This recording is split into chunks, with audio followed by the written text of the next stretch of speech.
Et si l'extinction de la lumière annonçait la chute d'une nation entière?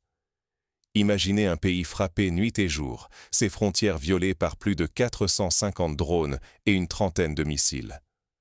Les infrastructures vitales de l'Ukraine s'effondrent sous ces assauts répétés, laissant des villes comme Kiev, Kharkiv, Dnipro ou Odessa plongées dans l'obscurité la plus totale. Cette situation rappelle, dans sa brutalité, certains épisodes sombres du passé. Lors de la Seconde Guerre mondiale, par exemple, Londres a connu des blackouts complets sous les bombardements du Blitz. Les habitants de la capitale britannique avaient alors l'obligation de masquer toutes les lumières pour éviter d'attirer les avions ennemis. Mais aujourd'hui, en Ukraine, ce n'est plus une stratégie de défense, c'est une conséquence subie, une punition collective infligée par la destruction des réseaux électriques. En un instant, tout bascule. Plus d'électricité, plus d'eau, plus de chauffage. Des quartiers entiers se figent dans le silence, chaque fenêtre noire témoignant de la vulnérabilité nouvelle des habitants. Ce n'est pas une simple panne, mais une fracture profonde qui isole la moitié de la capitale, coupe les transports, ferme les métros et provoque des embouteillages à perte de vue. La routine quotidienne se transforme en parcours du combattant. Chaque déplacement devient un risque. Chaque retour chez soi, une épreuve. Prenons l'exemple de Kiev, un matin d'octobre. Des milliers de personnes se retrouvent bloquées dans des stations de métro, soudainement plongées dans le noir. Les ascenseurs sont à l'arrêt. Des personnes âgées ou malades doivent monter les escaliers à pied, parfois sur plusieurs dizaines d'étages. Les écoles ferment. Les hôpitaux doivent fonctionner sur générateur, avec des réserves de carburant limitées à quelques heures. Un chirurgien raconte avoir opéré à la lumière de lampes de poche, tandis que les familles cherchent désespérément à joindre leurs proches. Face à cette crise, la réponse des autorités semble dérisoire. Elles recommandent de charger les téléphones, de remplir des bouteilles d'eau, mais n'offrent aucune solution pérenne. L'urgence impose l'adaptation.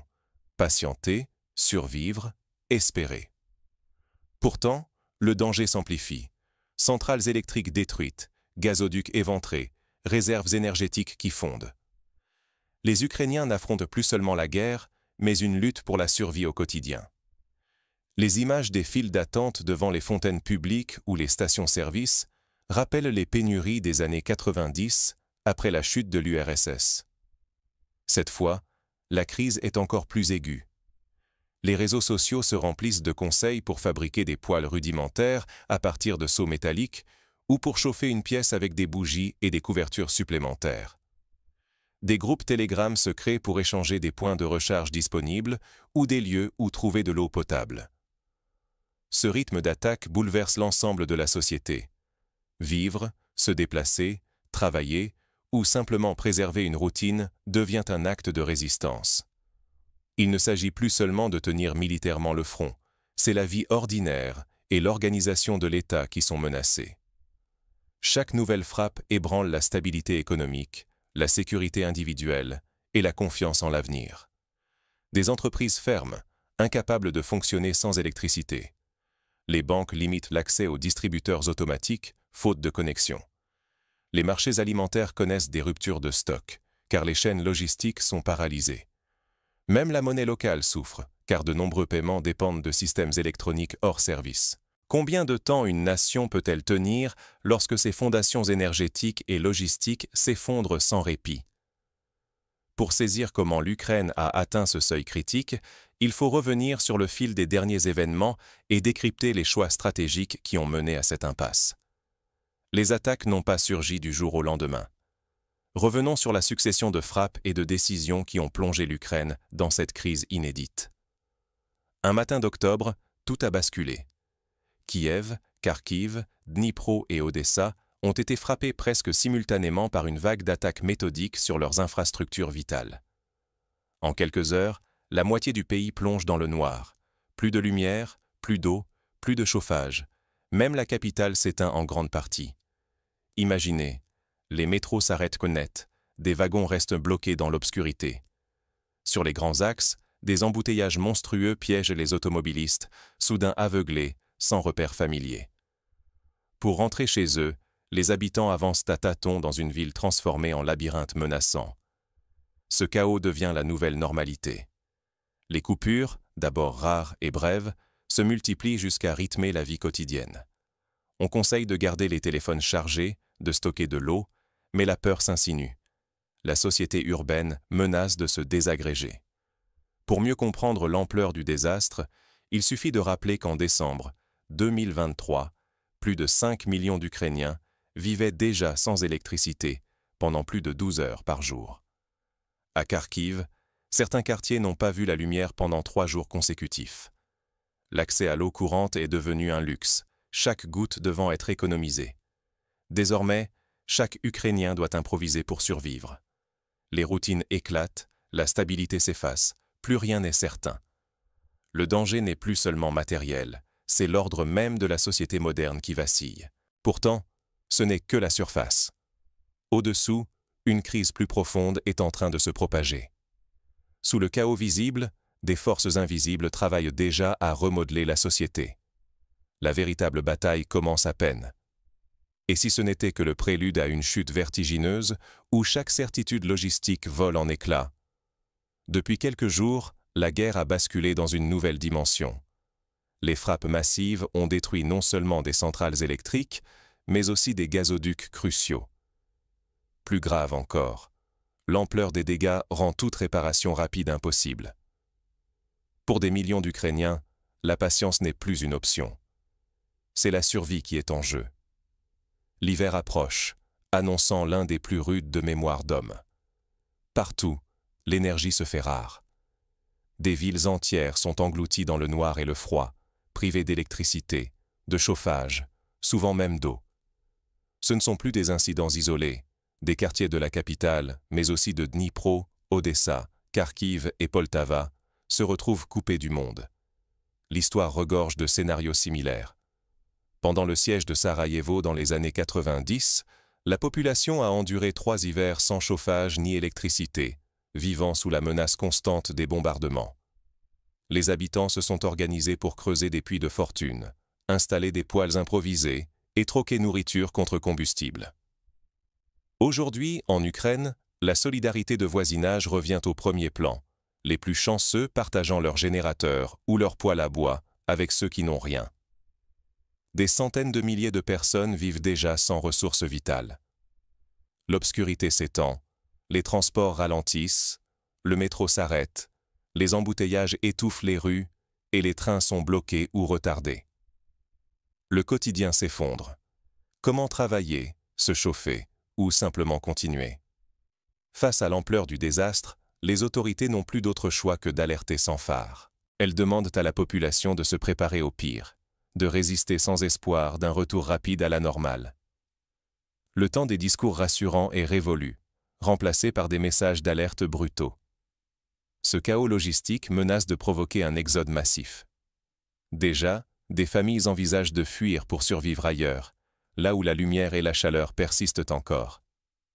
Les routes, les gares et les abris d'urgence s'emplissent d'une foule inquiète, prête à tout pour échapper à la morsure de l'hiver. Dans le même temps, la stratégie de l'État ukrainien est vivement remise en cause. Des choix jugés risqués, des calculs trop optimistes ont rendu le pays vulnérable. Certains analystes parlent d'erreurs fatales et d'une gestion trop rigide. Le doute s'infiltre aussi bien au sommet qu'au cœur de la rue. Sur le front militaire, la situation continue de se dégrader. Les troupes sont épuisées, les zones critiques se multiplient, les renforts font défaut. Les soldats sont déplacés d'urgence d'un point chaud à l'autre, mais la fatigue et l'incertitude rongent le moral. Les pertes s'accumulent, la cohésion s'effrite. En l'absence de solutions concrètes, la menace est frontale. Fuite massive de la population, effondrement du moral national et déstabilisation profonde de l'État ukrainien.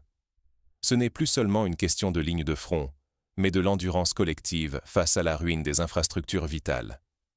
Dans ce contexte, une question cruciale s'impose. Quelle marge de manœuvre reste-t-il à l'Ukraine? Les choix à venir pourraient redéfinir non seulement le conflit, mais l'équilibre de toute la région. Quand tout vacille, la paix, jadis chimère, devient soudain une issue tangible. Sous le choc d'un effondrement énergétique brutal et de la paralysie logistique, la crise ukrainienne bascule. En quelques jours à peine, Kiev passe de la fermeté intransigeante à l'évocation publique d'un cessez-le-feu immédiat. Au sommet de l'État, la perspective d'une pause, autrefois taboue, s'impose désormais comme une nécessité vitale. Cette volte-face surprend et révèle l'ampleur du désastre.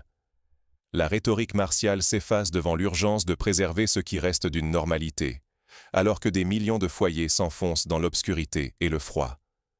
Ce changement soudain traduit une crise qui ronge la résilience nationale jusqu'à l'os. Mais la Russie ne reste pas en retrait. Profitant de la fragilité ukrainienne, elle accélère la modernisation de son armée et teste des innovations technologiques directement sur le terrain. Moscou exporte son modèle militaire vers ses alliés, affichant une stratégie de long terme, bien au-delà du front ukrainien. L'adaptabilité russe devient son arme la plus redoutable face à des adversaires épuisés. Dans l'ombre, d'autres puissances avancent leurs pions. La Turquie multiplie les médiations, cherchant à s'imposer comme arbitre. Les États-Unis, eux, redoutent que l'Europe ne bascule dans l'incertitude ou la dépendance, menaçant leur influence.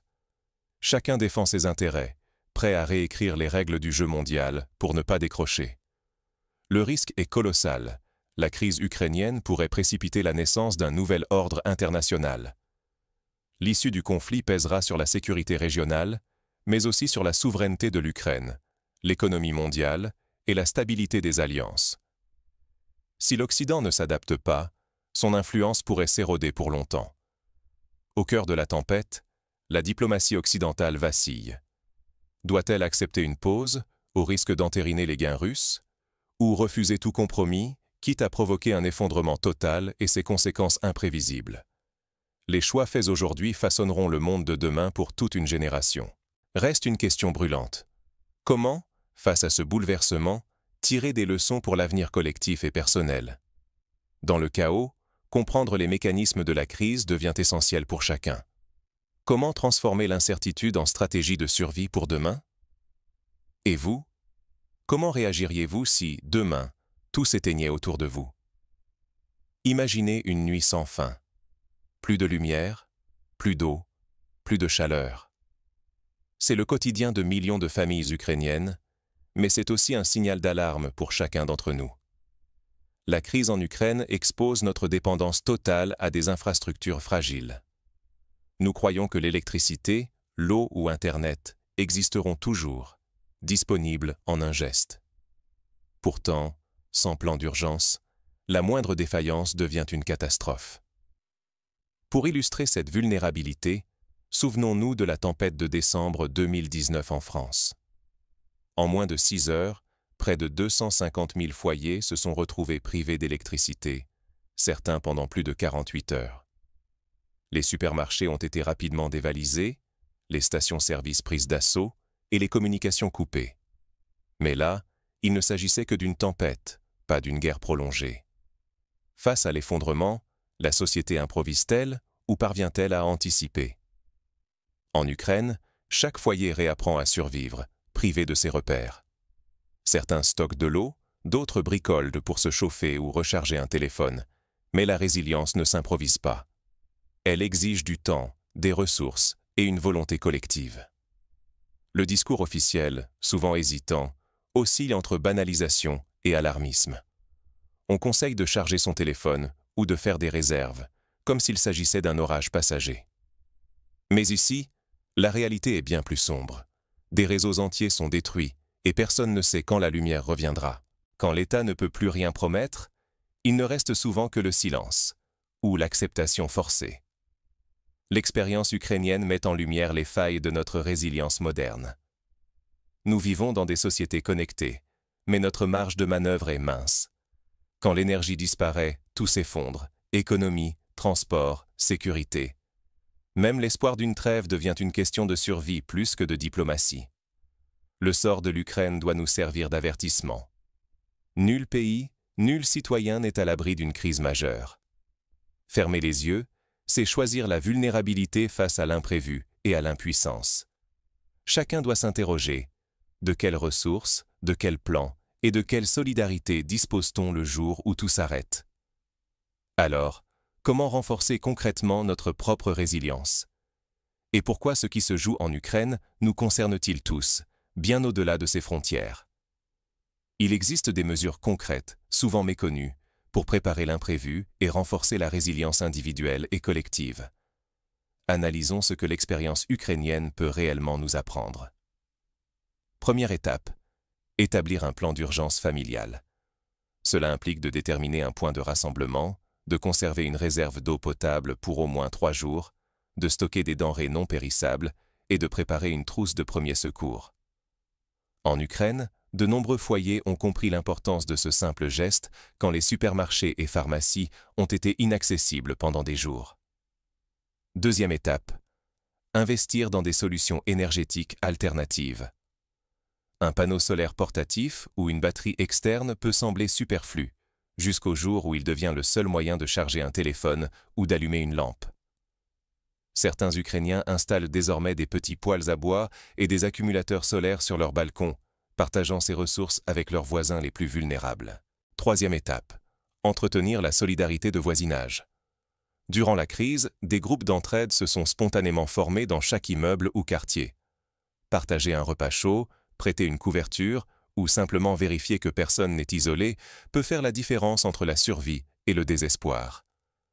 Des applications locales, inspirées de voisins vigilants, se sont multipliées à Kiev et à Odessa, aidant les habitants à s'organiser pour des distributions d'eau ou de nourriture. Quatrième étape, se former aux gestes essentiels. Savoir purifier l'eau, entretenir un feu de bois, administrer les premiers soins ou improviser un abri temporaire n'est plus réservé aux aventuriers.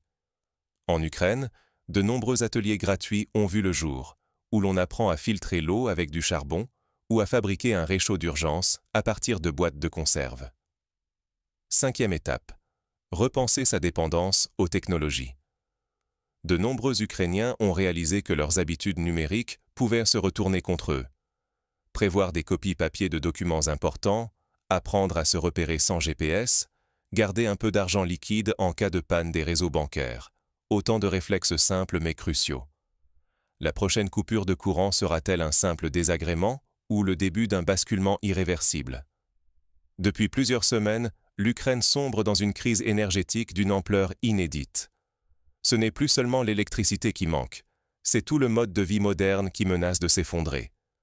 Quand l'eau cesse de couler, que le chauffage se tait, que les transports s'arrêtent et que la nuit engloutit les villes, la fragilité de notre civilisation éclate au grand jour. Ce qui est en jeu va bien au-delà de la survie quotidienne. Nos certitudes, sécurité, confort, prévisibilité, vacillent les unes après les autres. Ce que nous pensions acquis se révèle soudainement précaire. Les conseils officiels, charger les téléphones, stocker de l'eau, paraissent dérisoires face à un effondrement systémique pour lequel aucune solution rapide n'existe. L'Ukraine n'est qu'un révélateur d'une vulnérabilité partagée. Toute société moderne, ultra connectée, dépend de réseaux complexes et de flux d'énergie ininterrompus. Un seul incident majeur, une attaque ciblée, et tout peut s'arrêter en quelques heures. Nos économies, nos habitudes, notre quotidien reposent sur des infrastructures que nous croyons solides, mais qui sont bien plus fragiles qu'il n'y paraît. Prenons l'exemple du grand blackout européen du 12 novembre 1900-2006, déclenché par une simple erreur humaine sur une ligne électrique en Allemagne. En moins de quelques minutes, plus de 15 millions de personnes à travers l'Europe ont été plongées dans le noir. Les transports en commun se sont arrêtés, les ascenseurs sont restés bloqués et de nombreux hôpitaux ont dû fonctionner en mode dégradé. Heureusement, la situation a été rétablie en quelques heures, mais elle a révélé à quel point l'interconnexion de nos réseaux peut créer des vulnérabilités systémiques. La véritable leçon est là. La force d'un pays ne se mesure plus seulement à la puissance de ses armées, mais à sa capacité à prévoir, à comprendre, à s'adapter face à l'imprévu. Résilience, agilité collective, lucidité devant les signaux faibles sont devenus nos meilleurs atouts pour affronter demain. Désormais, il ne suffit plus d'être spectateur de l'actualité. Chacun doit questionner la robustesse de son environnement, de sa communauté, de ses propres réflexes en cas de crise. Les coupures en Ukraine sont le miroir d'une époque où la stabilité n'est jamais une évidence. La prochaine panne, ici ou ailleurs, sera-t-elle reçue comme un simple avertissement ou comme le début d'un choc global? Se préparer, c'est accepter de regarder la réalité en face, avec toutes ses failles, pour mieux renforcer notre avenir commun. En conclusion, l'histoire de l'Ukraine aujourd'hui est une leçon pour le monde entier. L'effondrement soudain de l'énergie, de l'eau, des transports nous rappelle que la sécurité ne se construit pas seulement sur la dissuasion militaire ou la croissance économique, mais surtout sur la capacité collective à s'adapter, à anticiper et à se soutenir dans l'adversité. Comme l'ont montré les Ukrainiens, l'anticipation, l'entraide et l'apprentissage des gestes simples sont les clés d'une résilience authentique. Posons-nous la question. Sommes-nous prêts à affronter l'imprévu? Et si demain, la lumière s'éteignait, saurions-nous faire face? La réponse dépend de chacun, mais aussi de notre capacité à apprendre des crises, à renforcer nos liens et à bâtir un monde où la solidarité prime sur la solitude. La lumière peut s'éteindre, mais la volonté de survivre, elle, ne doit jamais faiblir.